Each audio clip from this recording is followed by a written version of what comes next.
एक मोठी अपडेट पुण्यातून येते। मंगलदास बांदल यांना ईडीकडून अटक करण्यात आली।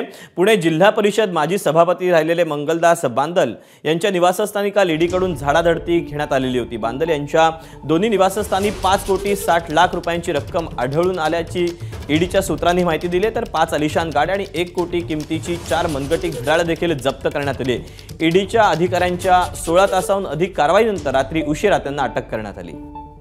अपडेट जाणून घ्या, मिकी घई आपल्या सोबत आहे। मिकी, ईडीकडून ही एक मोठी कारवाई म्हटली जाते, काय नेमकं त्यांच्या चौकशीमध्ये बाहेर आलेलं आहे? काय नेमकी ईडीकडून कारवाई करण्यात आली अटक केल्याच्या अगोदर? मंगलदास बांदल यांच्या घरी काल ईडी सकाळी पहाटेच्या सुमारास ईडीची टीम दाखल झाली होती। जवळपास 16 तास हा संपूर्ण तपास त्यांच्या घरी सुरू होता आणि मंगलदास बांदल यांच्या निवासस्थानी जवळपास 5,60,00,000 रुपये रक्कम सापडलेली आहे। त्याचबरोबर त्यांच्याकडे 5 आलिशान गाड्या आहेत, त्याचबरोबर 1 कोटी रुपयाचे 4 घड्याळ आहेत, ते देखील त्या ठिकाणी त्यांना आढळून आलेले आहेत। अशा कोट्यवधी रुपयाची ही संपत्ती मिळून आली।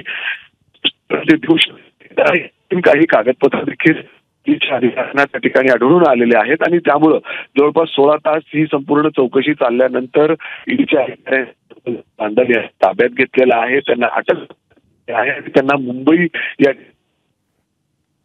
मुंबईच्या कोर्टामध्ये देखील हजर केलं जाईल। अशा पद्धतीने जवळपास 16 तासच्या या नंतर मिकी, काही तांत्रिक कारणामुळे तुझा आवाज आमच्यापर्यंत पोहोचू शकत नाहीये, परंतु पुन्हा एकदा तुझ्याशी संपर्क करू। तुर्तास धन्यवाद दिलेल्या माहितीबद्दल।